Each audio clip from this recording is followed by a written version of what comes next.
This is day one of the markup process for the Kerry-Boxer climate bill. And Republicans on the Senate Environment Committee made good on their boycott threat today. They want what they call a more complete analysis of this legislation from EPA. Now, under Environment Committee rules and tradition, 2 minority party members must be present in order to consider amendments. However, Chairman Barbara Boxer may well work around those rules. Clean Skies Dan Goldstein was at today's markup sessions. And Dan, let's be honest about this, not a whole lot accomplished during day one today. That's right, Tyler, and it was a particularly frustrating day if you were a Democrat, not particularly much done.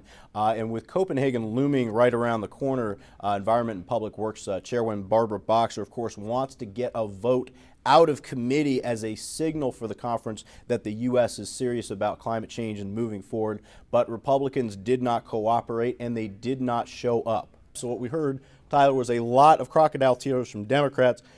Democrats were left basically only able to make opening statements. It was an opportunity for them really to talk about in public that, hey, at least we showed up for work. That's, of course, the Democrats. Boxer, of course, said she was going to leave nothing unclear. Republicans, according to her, had plenty of time to read the bill. The EPA had done enough, she said, enough analysis for Republicans to make a decision. She even brought the EPA in, to talk on Capitol Hill to senators to answer their questions. And bottom line, she said, it's time to move forward and report out a bill.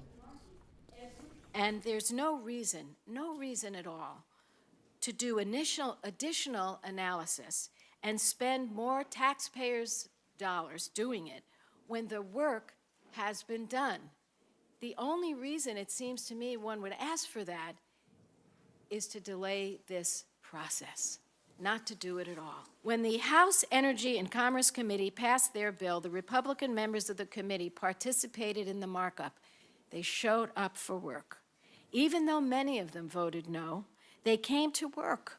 And I want to point out, at that time, they only had a preliminary EPA analysis. We have a full-blown 7-week analysis based on 340,000 pages of work.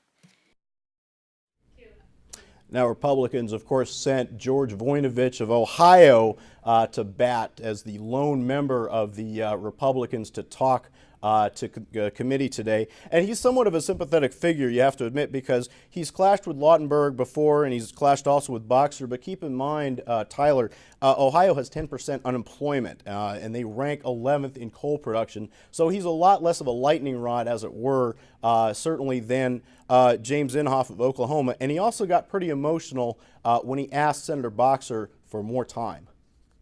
And what I'm doing today is I'm pleading to you and to the chairman as a matter of the golden rule or the second great commandment or just just decency to go forward with this. This is not something on my part that I'm trying to con you out of or something like that. I think we need this information. This is a really important issue. I have put hours into it. I do want to work on a bipartisan basis. I think we can get something done.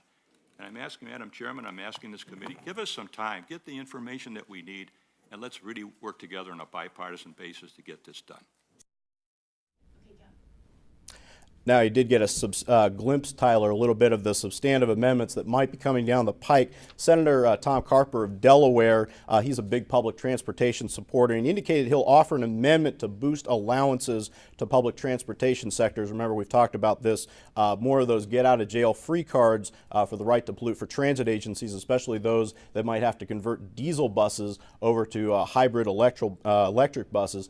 Also, Tyler, keep in mind, look at Max Baucus. You want to keep an eye on him. He played a key role. He's from Montana, big coal mining state, and his issue is preemption. That is the preemption of the EPA to regulate stationary sources and other sources of greenhouse gas emissions under this bill. Basically, he wants to place limits on the EPA's ability to regulate operating permits from stationary sources which emit 25,000 tons of CO2 a year. Now, that language is in the House bill, but it's not in the Senate bill, and that was something that Baucus, along with